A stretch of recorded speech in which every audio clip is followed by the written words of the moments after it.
शेतकऱ्यांच्या अधिकारांसाठी, हक्कांसाठी आज सकाळपासून शेतकरी संघर्ष यात्रा आपण सर्वजण सहभागी आहोत. कार्यक्रम करणं, मोठे मोठे कार्यक्रम करणं हे आपल्याला नवीन नाही. मात्र ज्या शेतकऱ्यांच्या वेदना आहेत त्या वेदना सरकारपर्यंत पोहोचवण्याकरता, कारण सरकार मूक, बहिर आणि आंधळ आहे आणि आजच्या या परिस्थितीची जी व्याप्ती आहे, जे दुःख आहे ते समजून घेण्याकरता, सरकारपर्यंत पोहोचण्याकरता, शेतकऱ्यांना साथ घालण्याच्या अनुषंगानं आज सकाळपासून पदयात्रा आपली संपन्न होत आहे. या पदयात्रेत महिला भेटल्या, वयोवृद्ध माणसं भेटले, शेतकरी भेटले, शेतमजूर भेटले. एवढंच नाही तर एक भगिनी जी आहे ती मुलांना घेऊन आली आणि सांगितलं या मुलांच्यासाठी, आता शेतकऱ्यांसाठी, या मुलांच्या भवितव्यासाठी आम्ही आपल्या सोबत आहोत. या सर्वांच्या चर्चेची गोळाबेरीज काय, तर आज आपला भारतीय नागरिक अस्वस्थ आहे, पीडित आहे, दुःखी आहे आणि स्वतःला अपमानित आणि शोषित अशा स्वरूपाचं त्याचं स्वतःबद्दलचं मत तयार झालंय. यातून काय होऊ शकतं, यातून एक क्रांती होऊ शकते किंवा यातून एक अराजकतेची परिस्थिती निर्माण होऊ शकते. अराजकतेची परिस्थिती निर्माण करण्याकरता भारतीय जनता पक्ष हे वेगवेगळे कारस्थान रचत आहे, वेगवेगळ्या कृत्या लढत आहे आणि क्रांती करता काँग्रेस पक्ष जो आहे हा शेतकऱ्यांच्या सोबत, कष्टकऱ्यांच्या सोबत राजकीय भूमिकेच्या पेक्षा एक सामाजिक आणि संविधानिक भूमिकेच्या माध्यमातून साथ घालत आहे. मला एका गोष्टीचं मोहनदादा समाधान आहे, याही पदयात्रेच्या प्रवेशच्या पातळीवर आपण संयोजक आहात आणि ठीक आजपासून 365 दिवसांपूर्वी 9 मार्च 2025ला एका पदयात्रेचे आपण संयोजक होत्या. ती पदयात्रा होती सद्भावना पदयात्रा. कारण त्यावेळेस संतोष देशमुख नावाच्या एका भारतीय जनता पक्षाच्या बूथ प्रमुखाचं, सरपंचाची हत्या निर्घृण स्वरूपात झाली होती आणि 2 जाती आपसात लढल्या होत्या.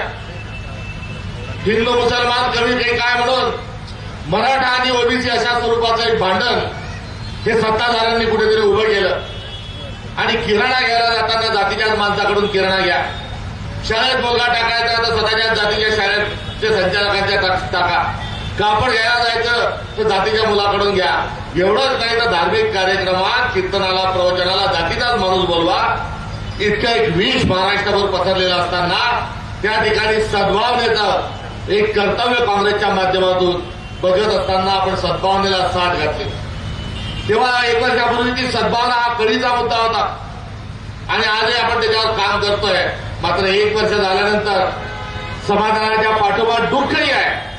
कारण दुःख काय, तर आज शेतकरी हवाल दिलाय, शेतकऱ्याचं जीवन उद्ध्वस्त होण्याच्या उंबरठ्यावर आज येऊन ठेपलाय आणि अशा वेळेस हातावर हात टाकून बसणं योग्य होणार नाही. मी माझ्या माध्यमाच्या पत्रकार मित्रांना धन्यवाद देतो की आज रोजी एवढा शेतकरी हवाल दिलाय, मात्र कुठेही काही होत नाही नावाची एक ओरड ही आज आपण करताना आढळून येतो. आम्ही केलेल्या प्रयत्नाला आपण साथ देतात. या साथीची आवश्यकता यासाठी आहे की लोकांपर्यंत आत्मविश्वास पोहोचवायचा. या ठिकाणी कोणाला शिवायशाप देऊन हा कार्यक्रम आम्हाला संपन्न करायचा नाहीये. मुद्द्याचे प्रश्न विचारायचे, वस्तुनिष्ठ प्रश्न विचारायचे की नरेंद्र सिलेंडर काय आहे, हा आज कळीचा मुद्दा आहे. अमेरिकेच्या ट्रम्पला मोदीजी का घाबरतात आहे, हा कळीचा मुद्दा आहे. कदाचित हे 2 प्रश्न राजकीय असू शकतात, मात्र अमेरिकेशी केलेलं ट्रेड डील जे आहे हे रद्द करा, ही मागणी मात्र आमची आपण उचलून धरताय. याबद्दल मी कृतज्ञताही व्यक्त आपल्यासाठी करतो.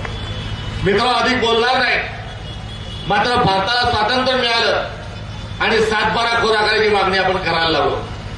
माझ्या पंजाच्या जवळ 7/12 नव्हता, तो जमीन कसत होता. जमिनीचा लगान जो आहे हा पटवाऱ्याकडे देत होता, पटवारी जागीरदार जमीनदाराकडे देत होता. वहिवाटदार म्हणून माझ्या आजाचं नाव हे दप्तरी होतं, मात्र 7 वर आणि 12 वर माझा आज पंजा नव्हता, 8 आमच्या जवळ नव्हता. मग आपण मालक कसे झालो? स्वातंत्र्य मिळालं तेव्हा 1% लोकांजवळ 99% जमिनी होत्या आणि हे 99% जमीनदार जहागीरदार हे मालक म्हणून या देशात राहत असताना पंडित जवाहरलाल नेहरू नावाचा एक समाजवादी माणूस या देशाचा पंतप्रधान झाला. आणि समाजवादी माणसाने काय केलं तर या देशातल्या सर्वसामान्यांना, गोरगरिबांना आणि भारताच्या सर्व नागरिकांना शेतजमिनीचा मालक बनवण्याचा निर्धार त्यांनी केला. विनोबा भावे नावाच्या एका संतांनी साथ दिली. बुधान सुरू झालं.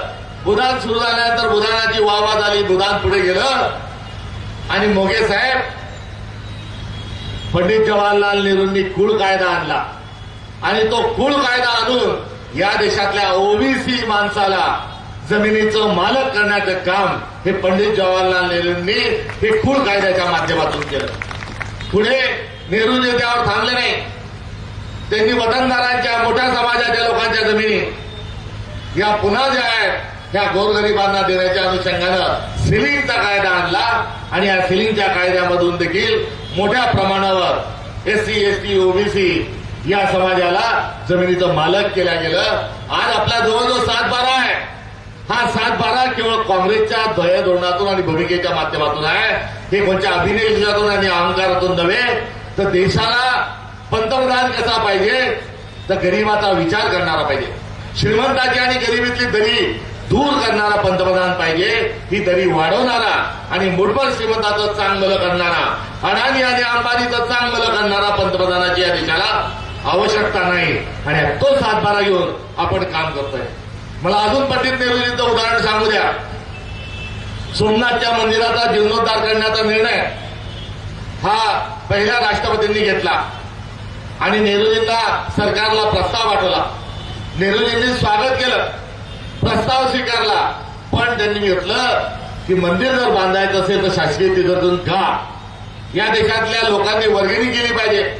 मी वर्गणी करतो, तुम्ही वर्गणी करा आणि मंदिर वर्गणीतून बांधल्या गेलं पाहिजे. कारण या देशाच्या तिजोरीतला पैसा हा मंदिरासाठी खर्च करायचा का भाकरा नागल सारख्या धरणाचा साठी खर्च करायचा, असा प्रश्न विचारणारा पंतप्रधान या देशाला होऊन गेला. आणि गरिबांची सेवा हीच ईश्वर सेवा आहे. ही भूमिका ही या देशाच्या पंतप्रधानांनी घेतली, नेहरूजींनी घेतली, नेहरूजींनी घेतली, लालबहादूर शास्त्रींनी घेतली, इंदिरा गांधींनी घेतली, राजीव गांधींनी घेतली, मनमोहन सिंगनी घेतली, नरसिंहरावजींनी घेतली, अटल बिहारी वाजपेयी हे दुसऱ्याच्या पक्षाचे असले तरी त्यांनी या नियमांना न बदलता या नियमांमध्ये कुठलाही बदल न करण्याची भूमिका त्यांनी स्वीकारली. मात्र हा सगळा इतिहास असताना आता एक नवीनच बाबा आहे 2014 पासून. भाई और बहनों, हर आदमी के खाते में कितने डालेंगे? आयको आलं नाही. हर आदमी के खाते में 15 लाख डालेंगे. किसान को लागत मूल्य से 1.5 गुना दाम देंगे. हर साल 2 करोड़ लोगों को नौकरी देंगे. भाई और बहनों, आज रात 8 बजे के बाद 500 की नोट, 1000 की नोट नहीं रहेंगी. आतंकवाद को खत्म करेंगे. अजून काय काय सांगितलं? अजून बरंच काही त्या बाबाने सांगितलं. बरं हे झालं असतं तर त्यांचं अभिनंदन आपण केलं असतं. मात्र यातलं काय झालं? 15 लाख रुपये खात्यावर आले का? नाही आले. 2 कोटी रोजगार दरवर्षी मिळत आहे का? मिळत नाहीये. आतंकवाद बंद झालाय का? आणि शेतकऱ्याच्या शेतमालाला लागत मूल्याच्या दीडपट भाव मिळतोय का? हात वर करून सांगा, मिळतोय का? अच्छे दिनचं गाजर दिलं, मात्र आज शेतकरी म्हणतोय की तुमचे अच्छे दिन तुमच्याजवळच ठेवा, कोई लौटा दो मुझे पिटे हुए दिन. हे म्हणत असताना मनमोहन सिंग साहेबांच्या काळात सोयाबीनचा भाव काय होता? सोयाबीनचा भाव 10,000च्या वर सोयाबीनचा भाव गेला होता. 8,000 स्थिर आला होता. हरभऱ्याचा भाव काय झाला होता? बोला. हरभऱ्याचा भाव 9,000, 8,000, 9,000, 10,000 गेला होता. तूर 13,000च्या पार गेली होती. कापूस तोही 10,000च्या घरात कुठे गेला होता. हळद ती देखील 17-18 हजारावर हळदही गेली होती. पेट्रोल काय भाव होतं? 55 रुपये पेट्रोल होतं. डिझेल काय भाव होतं? सिलेंडर काय भाव होतं? युरियाची थैली काय भाव होती? डीएपी काय भाव होतं? VC0 काय भाव होतं? एंडोसल्फान काय भाव होतं? मोनोक्रोटोफॉस काय भाव होतं? राऊंडअपचा काय भाव होता? अजून लोखंड सिमेंटमध्ये गेलो तर कदाचित विषयांतर होईल आणि शेतमालाला तर भाव मिळालाच नाही. आज सोयाबीनला भाव काय? 52 होता, 4.5 वर आला, पुन्हा 200-300 त्यांनी आता उचल खाल्ली. आणि हे सर्व का होत आहे? तर अमेरिकेचा पंतप्रधान जो आहे, हा अमेरिकेचा पंतप्रधान भारताच्या पंतप्रधानाला तिथून ब्लॅकमेल करतोय. ब्लॅकमेल का करतोय?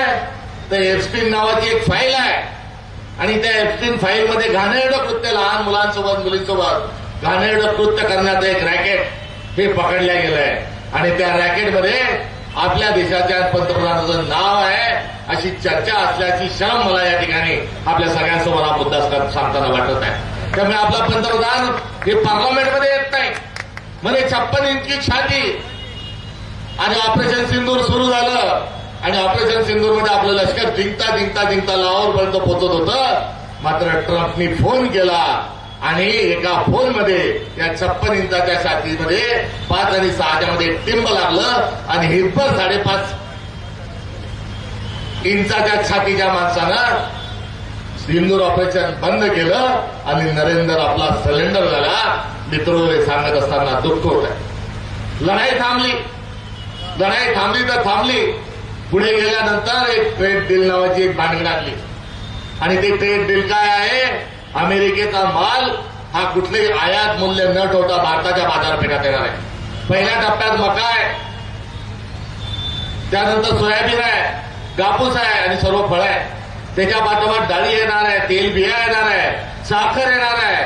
आणि हे सगळं करत असताना आपल्या संसाराचं वाटोळं करण्याचं आणि आपल्या संसारावरून वरंटा फिरवण्याचं काम हे या सरकारच्या माध्यमातून होत आहे.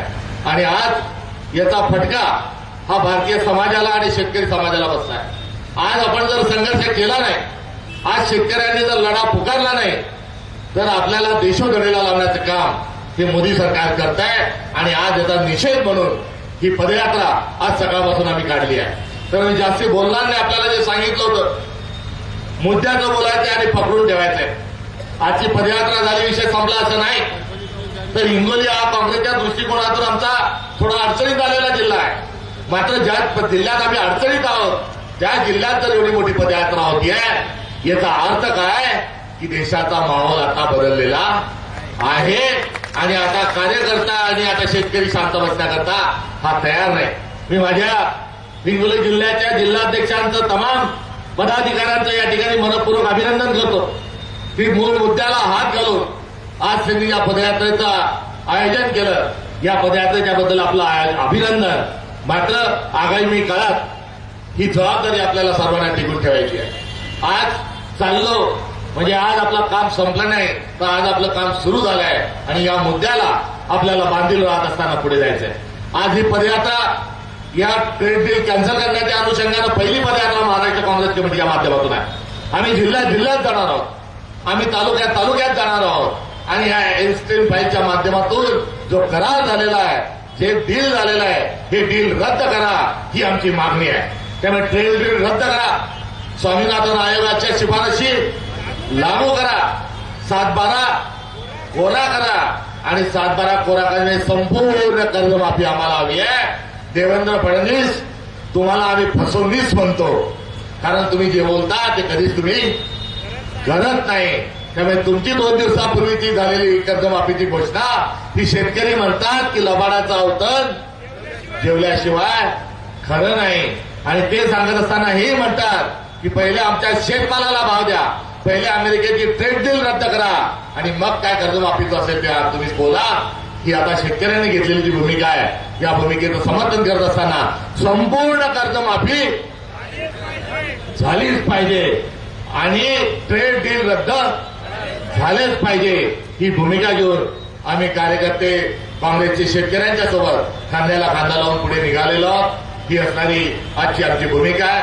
जाता जाता एवढं सांगेल की हे कारस्थान नव्हे तर हे कशासाठी चाललंय तर अडाणी आणि अंबानी या दोन जणांना खुश करण्याकरता आपल्या देशाचा कारभार चालतोय। कष्टकऱ्यांकरता, शेतकऱ्यांकरता, सर्वसामान्यांकरता, वंचितांकरता, आदिवासींकरता, मागासवर्गीयांकरता, ओबीसींकरता, ओपन करता, मराठ्यांकरता, मुस्लिमांकरता कोणासाठीच नाही आपल्याला आपसात लढवायचं आणि खुशाल आपल्या टाळूवर लोणी खायचं ही भूमिका आज केंद्रातल्या आणि महाराष्ट्रातल्या सरकारने कुठेतरी स्वीकारलेली आहे। आपल्याला एक अजून एक या अडाणी आणि अंबानीचं सरकार कसं आहे त्याचंही उदाहरण सांगतो। शक्तिमुखी महापीठ नावाचा एक मार्ग काढला जातोय। कुठून निघतोय तर नागपूरपासून गोव्यापर्यंत मराठवाड्यातून जातोय, विदर्भातून जातोय, पश्चिम महाराष्ट्रातून जातोय, कोकणातून जातोय। अरे गोव्याला कोणतीच शक्ती प्यायला आम्हाला तुम्ही पाठवणार आहात। ड्रगच्या फॅक्टऱ्या काढून तुमचं समाधान झालं नाही का? या महाराष्ट्राच्या उपमुख्यमंत्री एकनाथ शिंदेच्या शेताच्या जवळ त्यांच्या भावाच्या शेतात ड्रगची फॅक्टरी सापडते, त्यांना निर्दोष सोडून दिलं जातं। आकार निर्माण होतात, खोक्या निर्माण होतो, गोयतागाळ निर्माण होते। आज गुंडागर्दी चालू आहे आणि शोषण आणि भ्रष्टाचाराने परमसीमा गाठलेली आहे आणि यातला सर्वात मोठा भ्रष्टाचार म्हणजे कोणता तर हा शक्ती महापीठ म्हणजे देवेंद्र फडणवीसांचा सगळ्यात मोठा भ्रष्टाचार आहे।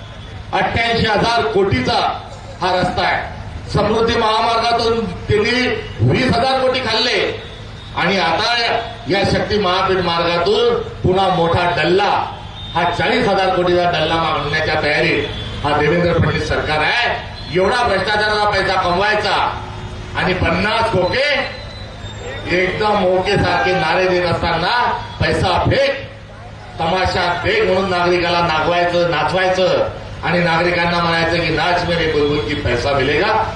काय खून कारस्थान चाललंय, काय चाललंय हिंगोली जिल्ह्यात? हिंगोली जिल्ह्यात भ्रष्टाचार कसा आहे? रेतीचा भ्रष्टाचार, वरलीचा भ्रष्टाचार, गुटख्याचा भ्रष्टाचार आणि हे करणारे कोण?